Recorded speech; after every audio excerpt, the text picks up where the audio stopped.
siya. Kuya.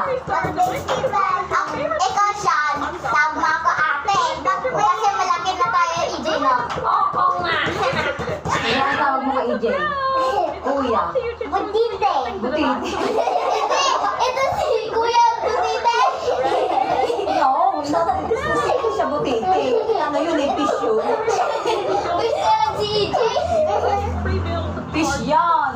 Ikaw, EJ, tama ko ate. Hindi pareho kay Didat. Butite ka si EJ. Bakit butiti siya? Bakit ka? Ano? Bakit pa? Ay, nako. If I make this slightly bigger, I can make it into a bathroom and a bedroom. Buti. Ay, nako.